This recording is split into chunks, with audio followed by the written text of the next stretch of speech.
자, 날짜는 2026년 1월 13일입니다. 만약에 딱 하루치 뉴스만 보고도 우리가 앞으로 어떻게 살게 될지 미래를 엿볼 수 있다면 어떨까요? 오늘 바로 그 하루를 한번 깊숙이 들여다보면서 세계가 지금 어디로 가고 있는지 같이 한번 파헤쳐 보겠습니다. 정말 하루 동안 일어난 이 일들이 우리 미래에 대해서 뭘 알려줄 수 있을까요? 이 질문이 바로 오늘 우리가 함께 풀어가야 할 핵심입니다. 오늘 저희는 정치, 국제관계, 그리고 기술 이 세 가지 어떻게 보면 전혀 달라 보이는 소식들을 하나의 큰 그림으로 한번 엮어 보려고 합니다. 자, 그럼 바로 시작해 볼까요? 첫 번째 이야기는요. 바로 지금 대한민국 서울에서 벌어지고 있는 아주 격렬한 정치적 대립에 관한 겁니다. 이야기의 핵심은 바로 윤석열 전 대통령의 재판입니다. 2024년 12월 3일에 있었던 비상계엄 선포, 이게 과연 국가 질서를 무너뜨리려는 내란죄가 맞냐 아니냐, 이걸 두고 지금 아주 치열한 법적 공방이 벌어지고 있는 거죠. 그런데 말이죠. 이 재판을 둘러싼 지금의 분위기, 그 정치적인 온도를 아주 상징적으로 보여주는 숫자가 하나 있습니다. 원래 주최 측에서는 한 2,000명 정도 올 거라고 신고를 했거든요. 그런데 재판정 앞에 실제로 나타난 사람은 딱 10명이었습니다. 10명이요. 바로 그 시각, 국회에서는 검찰개혁이라는 또 다른 태풍이 불어닥치고 있습니다. 화면에서 보시는 것처럼 이재명 행정부는 검찰에 힘을 빼려고 하고 반대쪽에선 아니 그러다 국가 법집행 능력이 약해지면 어떡하냐 이렇게 맞서고 있는 거예요. 이건 뭐 나라의 사법 시스템 근간을 바꾸는 문제니까 충돌이 거셀 수밖에 없겠죠. 와, 그런데 바로 이때 정말 결정적인 증언이 터져 나옵니다. 한 언론 논평에서 이렇게 말하죠. 김건희와 윤한홍의 이름이 이제 언급되었습니다. 구속된 전 국토부 차관 입에서 전 영부인의 이름이 직접 나왔다는 거예요. 정치적 태풍의 눈이 전혀 다른 곳으로 향하기 시작한 순간입니다. 자, 그럼 이제 시선을 국내에서 세계로 한번 돌려볼까요? 국제 관계는 지금 또 어떻게 재편되고 있는지 한번 살펴보시죠. 국내 정치가 이렇게 들끓는 동안 이재명 대통령은 일본으로 날아가서 다카이치 총리와 정상회담을 가졌습니다. 이 표를 한번 보세요. 과거사 문제에선 작지만 의미 있는 진전을 이뤘고요. 경제나 안보 문제에선 서로 실용적으로 협력해야 한다는데 뜻을 모았습니다.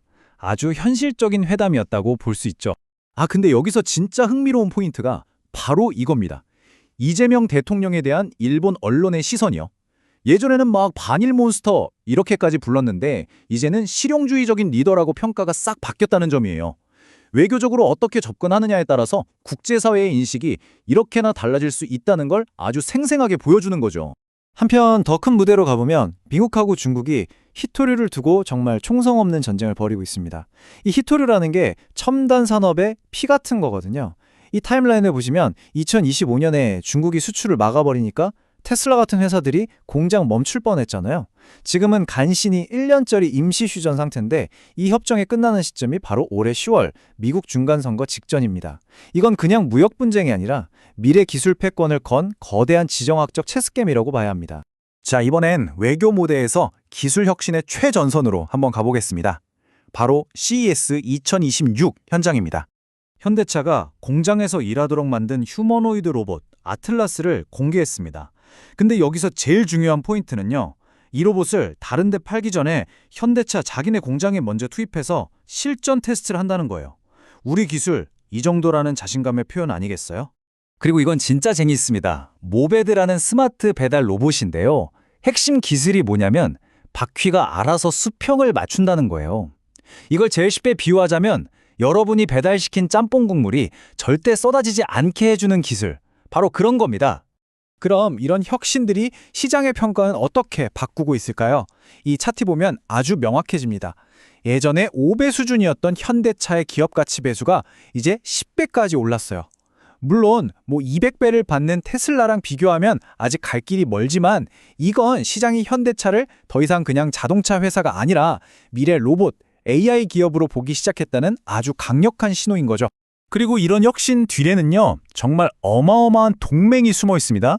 자, 보세요. 첫 번째, 현대의 보스턴 다이내믹스가 세계 최고 수준의 몸을 만들어요. 로봇 몸체요. 그리고 두 번째, 구글의 딥마인드가 여기에 세계 최고의 두뇌, 그러니까 AI를 딱 얹어주는 거죠. 이건 하드웨어와 소프트웨어 각 분야의 끝판왕들이 만났다고 봐야죠.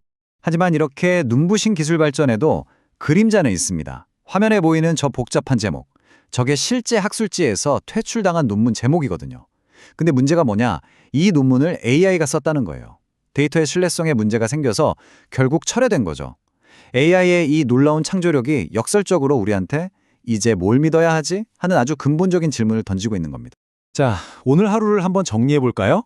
우리는 한 나라의 운명을 가를 수 있는 정치적 심판, 또 강대국들 사이의 치열한 심겨루기, 그리고 우리 삶 자체를 바꿀 기술혁명의 현장을 동시에 목격했습니다. 한쪽에서는 파괴하려는 정치적 갈등이 있고 다른 한쪽에서는 무언가를 만들어내는 기술적 창조가 있죠. 과연 이 두 개의 거대한 힘 중에서 어떤 힘이 궁극적으로 우리의 미래를 써내려 가게 될까요?